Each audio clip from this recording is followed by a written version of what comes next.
milestone. You're working harder than ever.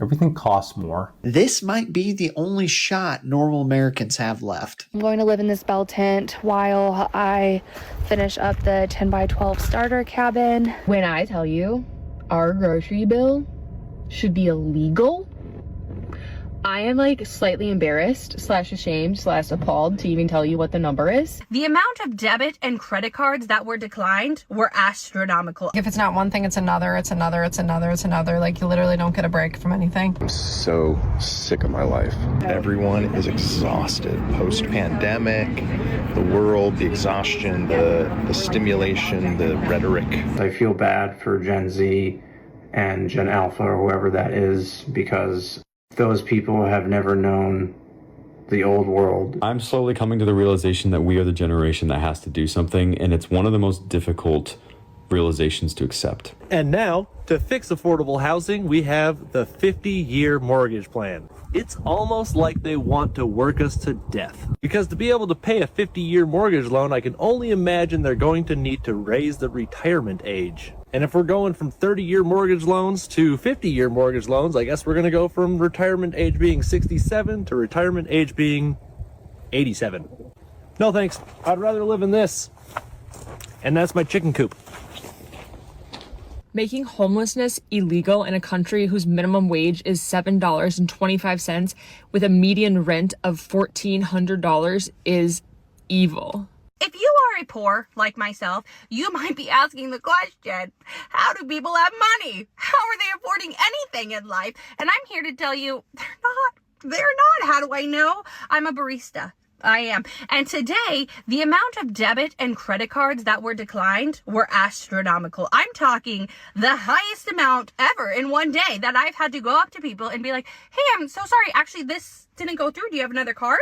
And then them all giving me the same answer. Oh, really? No, I don't. And then leaving. Because, like, they're just giving me their cards, hoping, praying, not checking their bank account, just hoping it gets through so they can have a little caffeine to get them through their day. We don't have money. None of us have money, you know? They're just pretending they do, which sometimes works. Sometimes you have a few bucks just to get your coffee. Other times you don't. It was sad. It was a sad day. I also, during the holidays, this is the best tipping season. People love to tip during the holidays. And I know a lot of people feel weird about tipping. That's your business. I will tell you, it is the lowest tipping season I've ever had. And it's fine.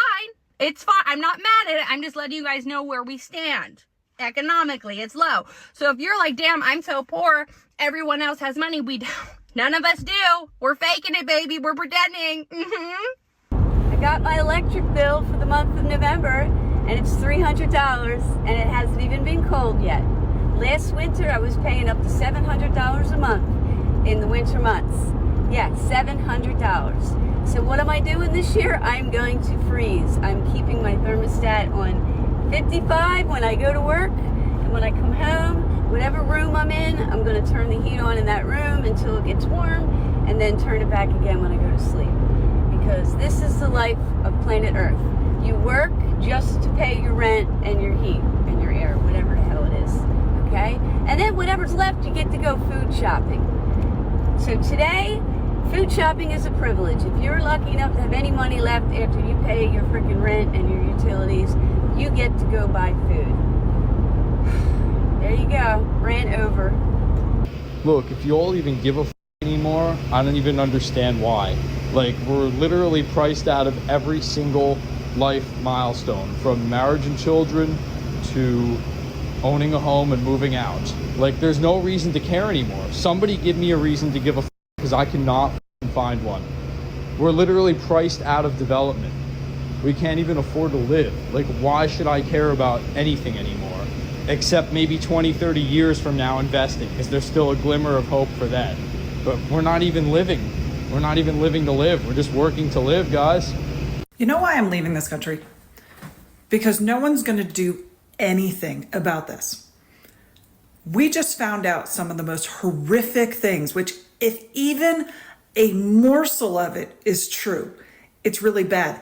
And no one's doing anything about it.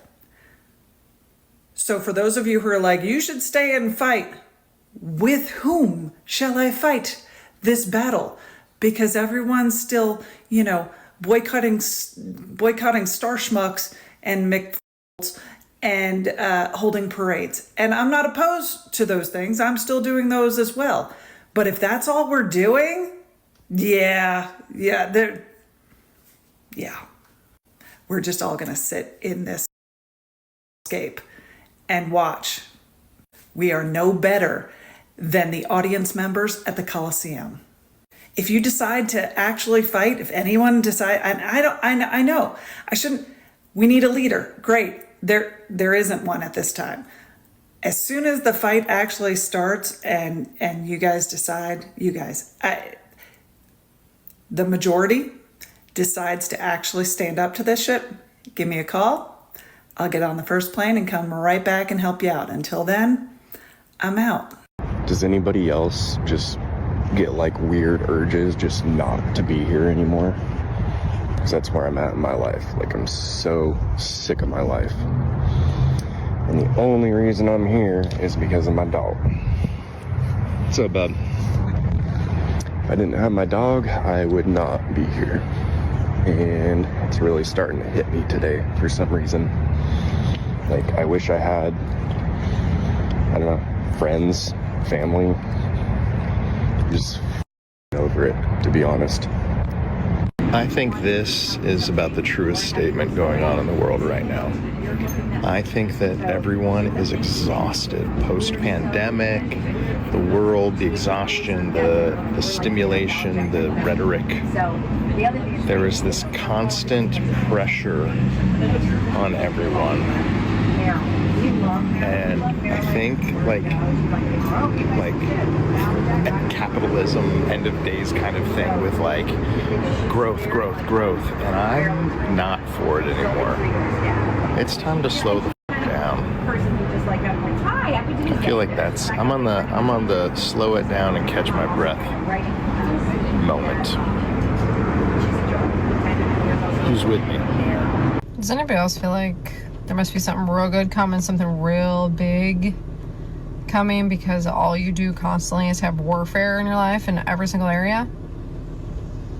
I know it can't be just me, because I've talked to so many people about this. It can't be. Like, if it's not one thing, it's another. Like, you literally don't get a break from anything. And it's constant stress, constant anxiety, constantly with one thing coming at you, and then you resolve that, and there's another one. Then there's another one. Then there's another one. Literally, people can't afford to pay their bills. It's bad in so many different areas. So does anybody else feel that right now? Like, spiritually, that like something big has to be coming, especially for the people of God, because there's no reprieve from any of this, and it just keeps getting worse, and you just feel like you get no rest, no break. Anybody else? Because it's been like this for me for a while, and I just feel like it's never gonna end. And I know it will, but one day, but it's just so discouraging and so hard, and so many people want to give up right now. Anybody else feel that way? I know you're out there. Somebody else has to feel the way that I do, because this is crazy. This is the kind of home people love to judge, but in a housing market where a starter home is $350 to $400K, this might be the only shot normal Americans have left. Yep, it's a mobile home, not a luxury condo, not a McMansion, but it's safe, it's affordable, and it won't drown someone in debt. Everyone screams affordable housing, but when we show them the solution, suddenly they're too good for it. Make that make sense. Now, we're giving this one a light upgrade, skirting repairs, power wash, fresh paint, a little bit of rehab, just bringing it back to life, but no bulldozers needed. The inside's not great, but it's not destroyed. Most investors would walk away, but we don't. We fix it. Now, you can hate on mobile homes all you want, but you know what people really hate?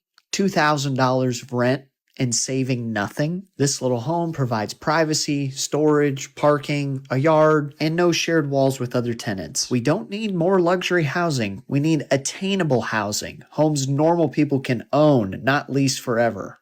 Would you live here? Smart move or trash housing? I live off grid. I started off in a 2-3 person tent from Walmart, like the cheap $30 one. and I recently just upgraded to a 16-foot or a 5-meter bell tent from Stout Tents. It's the double door version. It seems super durable, super sturdy. I did a lot of research on bell tents before picking this one. I'm going to live in this bell tent while I finish up the 10x12 starter cabin. Hopefully it'll be done in the spring, but I got this set up for the most part, not exactly how I want it, but again, it's getting dark out. So yeah, over here I plan on doing like my remote job and keeping my cooking supplies. I got this beautiful antique set from my grandma that her parents supposedly thrifted. That's gonna be one of my projects that I'm looking forward to, is redoing those and bringing them up to snuff, because I don't know how old they are, but they definitely need work. Beautiful, beautiful pieces though. And then I got my little side table stand thing. I'm gonna keep my books and like my knitting and my crochet projects to tinker on. And then I just got a little camping cot. Eventually I want to switch this out for either a queen or a king, I'm not sure. And then this side's just got this extra space right over here. I do have a cutout for a camping stove. I'm not planning on getting a camping stove. I'm just going to tough it out this winter, because I don't want to drop a couple $100s on that and then hopefully turn around next year and buy an actual wood stove for the cabin. The lowest it's been is 22 degrees, and I was perfectly fine in my 0-degree bag. A little bit chilly, but I put my blanket over my head and I was perfectly fine. I do have a negative 25-degree sleeping bag coming in. Can't wait for that. Pretty much just for insurance, and I do like to be on the hotter side. But yeah, this is the long-awaited bell tent, and I'm super excited to finally be in it. It's felt amazing waking up in, and the space is just, it's a blessing. Ironically enough, it's gonna be bigger than the cabin square footage wise, which is crazy to think, but yep. It feels like we are in an emotional standoff in our society. Everyone needs support and no one can give it. No one has the space for it. We're all collectively doing terrible. And as a millennial that has, I guess, lived through a lot of once-in-a-lifetime shit, the time I'm living in now feels unprecedented, and I think we're all feeling that. But I sort of say that because I feel bad for Gen Z and Gen Alpha or whoever that is, because those people have never known the old world, and us millennials were the last ones to know the old world, where despite the 2008 financial crisis and all that bullshit and 9/11 and how that changed everything, when I was a kid and when I was a teenager, I was getting older and going into the world with the expectation that more or less I was going to have a normal life, and there was never a thought about anything like this happening like it is now. However, that could have just been me not paying attention to the warnings that were there.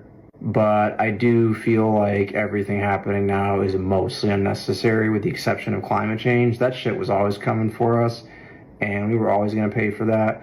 And there was always going to be consequences for the way we have lived in a capitalistic society that pretends that we live on a finite planet, and the way we just consume and consume and produce and just make stupid plastic bullshit, and just the way we've destroyed the earth for mass farming and mass factory farming and all sorts of stuff. So there are always consequences, but I think we all are living the completely unnecessary consequences of just greed. Greed and power will be what ends humanity. I just found out that in order to qualify for CalFresh food assistance in the state of California, you have to bring home for a family of two less than $1,758 a month. The average cost of a one-bedroom or studio apartment here in California is $1,400 to $1,800 for a tiny apartment. So if I bring home $1,800 a month, I can pay my rent and part of my car payment, and that's it, but I still wouldn't qualify for assistance with food. I currently have negative $210 in my bank account. I have no room on my credit cards, I have no money to buy groceries. But I still don't qualify for assistance from a system in which that I have paid my entire life, because I bring home more money than they determine is appropriate for somebody who needs help with food. I'm not sure what poverty index they are using. It's got to be ages old, because they're definitely not taking into consideration how much it actually costs to live here when determining if someone deserves to eat. Does anybody else have mounting anxiety when faced with having to go to the grocery store, or is it just me? Because like every time I go, I know it's going to be worse. It's going to be worse. Everything's going to be more expensive than the last time. My husband does a lot of the grocery shopping for our family, so I'm a little bit insulated from it. But when I do go, it feels like I spend the entire trip being like, what the hell? How is this the price of orange juice? What do you mean coffee is on sale for $18 a pound? Wait a minute, the last time I bought this yogurt, it was 6 ounces and now it's 5.3. And I remember a couple of years ago when it was 8 ounces and now it's 5.3. Right? It's the fact that prices are going up. The shrinkflation is increasing. I went to the grocery store today with one of my kids. We had to get a couple of ingredients. She wanted to make scones, so we needed to get some heavy cream. And then there's this vegan chia pudding that she wanted to make, and so we needed espresso powder. And while we were there, we got some yogurt and a couple other things. I got cranberries so I could make a cranberry orange upside down cake. A bag of cranberries was $4. I feel like a year ago it was $1.69 and 3 years ago it was 69 cents. I filmed a video earlier today, which I haven't published yet, where I was talking about grocery prices. The Politico has this new poll that came out, like a week ago, asking Americans, what is the thing you are most worried about affording in 2025 going into 2026? And the number one answer was not rent, was not your car payment, it was not your kids' college tuition. It wasn't even healthcare premiums. The number one thing that Americans in the wealthiest nation on earth are worried about being able to afford is food. Food. In the wealthiest nation on earth, Americans, your average American, is concerned about being able to afford to feed their families. And it's everywhere. I feel like it's across the board. I've seen a number of indicators show that depending on what kind of particular grocery you're buying, costs can be up 12% or they can be up as much as 55%. Things like coffee are up 38, 40%. Bacon, ground beef, they basically doubled. Tariffs account for a lot of the increases. Fertilizer, farm equipment, y'all, those are imported. Everything is more expensive in Donald Trump's America. When I'm spending $3 or $4 for a pack of tofu that used to be a pound and is now 14 ounces or 12 ounces, when a jug of orange juice is $8, when a carton of heavy cream is $8.50, it's just, does this feel like prosperity to you? Does this feel sustainable to you? This is what I bought today, and I spent $43.24. We didn't even need a grocery bag. My daughter and I just carried the food out in our hands. I'm slowly coming to the realization that we are the generation that has to do something, and it's one of the most difficult realizations to accept. All throughout history, we've learned and watched some of the worst atrocities be handled by groups of people who had to stand up and do something about it. And I think we've been conditioned to be more comfortable observing from a distance than getting rid of our discomfort. Whether you are pro-life or pro-choice or pro-Second Amendment or anti-guns or religious or atheist, we are living in an era where we have to behave differently right now. We've grown up reading about all of these revolutions and all of these stories of these people fighting back against power. We've watched these movies and TV shows telling these great stories about these heroes that got together and fought the odds. And I think we are unfortunately living in the generation that has to be the people who do that. Because every single day we are witnessing more and more evil come out from its hiding place. And I know it's so easy to just hope and wait for someone else to be the first one to do something, but I honestly don't think that we have much time. We're living in an age where we can organize groups of people and communicate with strangers across the world instantly. And I don't know what needs to be done. I don't know how to even begin doing what needs to be done, but I'm willing to try and at least get people together so we can figure it out. Because at the end of the day, I have so much more in common with the pro-life, pro-Second Amendment Christian that lives next door to me than I ever will with the top 1% multi-billionaires of the world. So aside from all of these social issues that we could debate on endlessly, leave a comment and just let me know that I'm not the only one realizing this, because it's honestly a very isolating feeling when just walking around. So how are we supposed to save money if we're paying $6,000 to $7,000 a month in childcare? How are we supposed to save any money? How are we supposed to, because there's two schools. There's the people who don't work because they can't pay that, and then the people who are paying that and then have like minimal left over. Where's the money going for college? Where's the money going for retirement? Like, I'm lucky that mine's automated and I have a cash balance account, but like, where's it going? Where's it go? How are we saving for vacations? How are we like, if we're not doing it on a credit card, how are we doing this? Where's Susie Orman? Where's Dave Ramsey? Because these people, these fuckers have no idea what we're actually living in. They're like, well, you know, you should save up, buy a beater, never go on vacation, live with your parents. I'm like, that's not possible. Okay, so tell us how we do this. How do we save when we're giving away all of our paycheck to childcare? And you know, if you have kids that are 5, 6 years apart, this is going on for 11 years that you're paying these costs. So how do we do that? I need the finance advisors, not some 25-year-olds who want it big in a stock market, to tell us how to really do this. Oh, and then your taxes go up too. My taxes have gone up from $8,000 to $17,000 in 7 years. Didn't budget that. Homeowners insurance, because of all the wildfires, it's affecting us out here in Massachusetts. Didn't budget that. Like, what's going on? And then I just told you about summer camp. That's going to be thousands. Like, answer me, because I really want to know.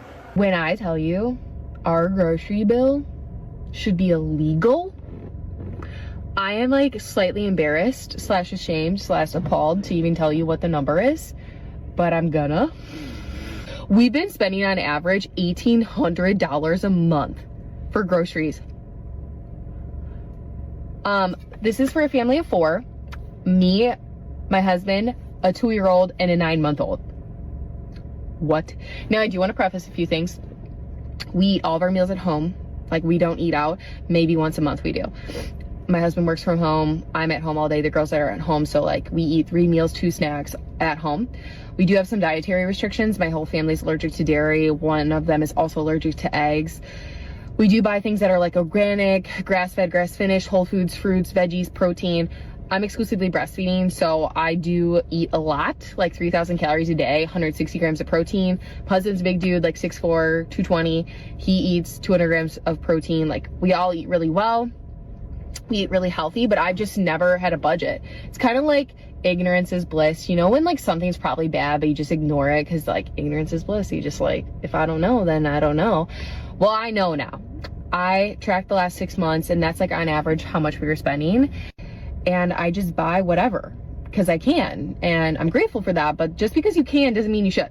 So each week I'm going to focus on meal prep, meal planning, planning our stuff out in advance, shopping our pantry. And I should say this, but we already do those things, like, but I just never paid attention. Typically shop at like Walmart, Costco, Target, Pick and Save. Those are like our 4 big ones. Most of it's at Walmart.